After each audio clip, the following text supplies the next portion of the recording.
ನಾಲ್ಕು ಪಟ್ಟಾ ಜಮೀನು ಸೇರಿ 3 ಎಕರೆ ಮೇಲೆ ಇರೋವಂಥವ್ರು ಅಥವಾ ಇನ್ನೂ 3 ಎಕರೆಗಿಂತ ಜಾಸ್ತಿ ಮಾಡ್ಕೊಂಡಿದ್ದಾರಲ್ಲ ಸರ್ ಅತಿಕ್ರಮಣ, GPS ಬಿಟ್ಟು ಎಕ್ಸ್ಟ್ರಾ ಮಾಡಿದ್ದಾರೆ ಸರ್. ಈಗ ಒಂದು ಕ್ಲಾಸಿಕ್ ಎಕ್ಸಾಂಪಲ್ ಇಲ್ಲಿ ಇದೆ ಸರ್, ಯಾವುದು ನಮ್ಮ ಸಿದ್ದಾಪುರಲ್ಲೇ ಸರ್, ಅವರಿಗೆ 4 ಎಕರೆ 27 ಗುಂಟೆ GPS ಆಗಿದೆ ಸರ್. ಅದಿಷ್ಟು ನೀಟಾಗಿ ಅಡಿಕೆ ತೋಟ ಮಾಡ್ಕೊಂಡಿದ್ದಾರೆ, ಮನೆ ಎಲ್ಲ ಇದೆ. ಅದು ಹೊರತುಪಡಿಸಿ ಇನ್ನೂ 4 ಎಕರೆಗೆ ಅವರು ಬೇಲಿ ಹಾಕ್ಕೊಂಡು ಕ್ಲಿಯರ್ ಮಾಡಿಕೊಂಡು ಫೌಂಡೇಶನ್ನು ಈ ಥರ ಮಾಡ್ತಾ ಇದ್ದಾರೆ ಸರ್. ಇಂಥದ್ದನ್ನು ಅಷ್ಟೇ ನಾವು ಟಾರ್ಗೆಟ್ ಮಾಡಿ ರಿಮೂವ್ ಮಾಡ್ತಾ ಇರೋದು ಸರ್. ತಾವು ನೋಡಿದ್ದೀರಾ, ಇಷ್ಟು ದೊಡ್ಡ ಮರ ನಾವೆಲ್ಲೂ ತೆಗ್ದಿಲ್ಲ ಇದುವರೆಗೂ. ಇದು ಅವರಾಗಿನೂ ಒಪ್ಕೊಂಡು ಇದ್ದಾರೆ ಸರ್. RFO ಜೊತೆಗೆ ಒಂದು ಕೋಆಪರೇಷನ್ ಮಾಡಿಕೊಂಡು ಇಲ್ಲ ನಾವು ಇದನ್ನು ಬಿಟ್ಕೊಟ್ಟು ತೆಗೀರಿ ಅಂತಲೇ ಹೇಳಿದ್ದಾರೆ ಸರ್. ಅದು ಬಿಟ್ಟರೆ ಈ ಥರದ್ದು ಇನ್ಯಾವುದೂ ನಾವು ಮಾಡಿಲ್ಲ ಸರ್. ಹೌದ್ರಿ, ಅದು ಶಾಸಕರಿಗೆ ಕೆಟ್ಟ ಹೆಸರು ಬರ್ತಾ ಇದೆ. ಶಾಸಕರಿಗೆ ಈಗ ನೀವು ಮಾಡ್ತಾ ಇರೋದು ಶಾಸಕರಿಗೆ ಹೆಸರು ಬರ್ತಾ ಇದೆ. ನೀವು ಹೇಳಂಗೆ ಒಂದ್ ನಿಮಿಷ ದಯಮಾಡಿ ಒಂದು ಕೆಲಸ ಮಾಡಿ. ಈ ರೀತಿ ಮರಗಳಿರೋದನ್ನ ಹಳೆ ಅತಿಕ್ರಮಣ ಏನೇ ಕಾನೂನಿನಲ್ಲಿ ಆದೇಶ ಬರಲಿ ಏನೇ ಬರಲಿ ದಯಮಾಡಿ ಟಚ್ ಮಾಡಕ್ ಹೋಗ್ಬೇಡ್ರಿ. ಅದು ಬಿಟ್ಟು ಹೊಸ ಅತಿಕ್ರಮಣ ಮಾಡ್ತಾ ಇದ್ದಾರೆ ಅಂದ್ರೆ ನಾವಂತೂ ಯಾರೂ ಬರೋದಿಲ್ಲ ಖಂಡಿತ. ಯಾಕಂದ್ರೆ ಅದ್ರ ಮಾಡ್ಲಿಕ್ಕೂ ಇಲ್ಲ, ಹೊಸದಾಗಿ ಮಾಡೋಕ್ಕೂ ಕೊಡೋದು ಬೇಡ. ಮೊದ್ಲಿಂದ ಇರತಕ್ಕಂಥದ್ದು ಮನೆ ಕಟ್ಕೊಳ್ಳೋದು, ಬೆಟ್ಟದಲ್ಲಿ ಮನೆ ಕಟ್ಕೊಳ್ಳೋದು, ಇಂಥದ್ದು ಕೆಲವೊಂದು ಅವಕಾಶ ಕೊಡಿ. ಇಲ್ಲಾಂದ್ರೆ ಸಮಸ್ಯೆ ಆಗ್ತದೆ. ನಮ್ಮ ಶಾಸಕರು ಕಷ್ಟ ಆಗುತ್ತೆ. ಈಗ ಮನುಷ್ಯರಿಗಾಗಿ ಇರೋದು ಕಾನೂನು ನಾವು ಮಾಡ್ಕೊಂಡಿದ್ದು, ನಮ್ಗೆ ಉಪಯೋಗ ಇಲ್ದೋದು ಕಾನೂನು ಯಾರಿಗ್ ಬೇಕಲ್ರಿ? ಜನ ಅವಾಗ ತಿರುಗಿದ್ರೆ ಭಾರಿ ಕಷ್ಟ. ರಿಮೂವ್ ಮಾಡ್ತಾ ಇರೋದು ಇವ್ರೆ, ಯಾವುದು ಆ ತರದ್ದು ನೋಡ್ರಿ,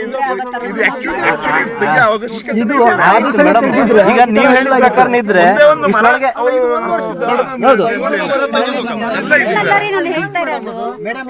ಈಗ 2000 ಇಸ್ವಿಗೆ ಆರ್ಡರ್ ಆಯ್ತಲ್ಲ, ಅವಾಗಲೇ ತೆಗೆದಿದ್ರೆ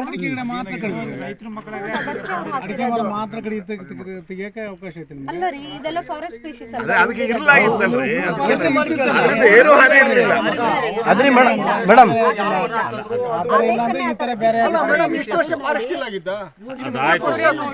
ಅದೇ ತರನೇ ಇರೋದು ಮೇಡಮ್. ಇನ್ನೊಂದು GPS ಆಗುವಾಗಲೇ GPS ಮಾಡ್ಲಿಕ್ಕೆ ಬಂದಿರಲ್ಲ ಮೇಡಮ್, GPS ಸರಿ ಮಾಡಿಲ್ಲ.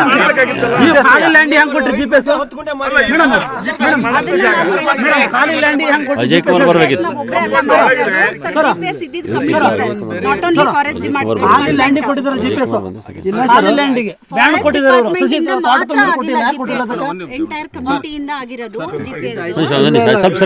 ಮಾಡಿದ್ರಲ್ಲ, ಯಾಕೆ ಮಾಡಿದ್ರು ತಿಳ್ಕೊಂಡು ಮಾಡಿದ್ರು ಅಂತ ಒಂದು ಮಾತು ಹೇಳ್ಬೋದಿತ್ತಲ್ಲ. ಅವರು ಯಾಕೆ ಹೇಳಿಲ್ಲ?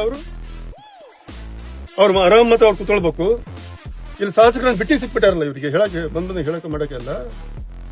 ಹಿಂದೇನಾಯ್ತು ಇಷ್ಟು ವರ್ಷ ಏನ್ ಕೆಲಸಗಳು ಅದು, ಗ್ರಾಮೀಣ ರಸ್ತೆಗಳೇನು, ಟೌನ್ ರಸ್ತೆ ಏನು, ಮತ್ತೊಂದು ಮುಗ್ದೊಂದು ಸಿದ್ದಾವ್ರ ಕುಡಿಯೋ ನೀರಿಂದೇನು, ನಾನು ಹಿಂದೊಂದು ಹೇಳ್ತಾ ಹೋಗಲ್ಲ. ನಮ್ ಮುಂದೆ ಅವಕಾಶ ಕೊಟ್ಟರೆ ಮಾಡೋಣ.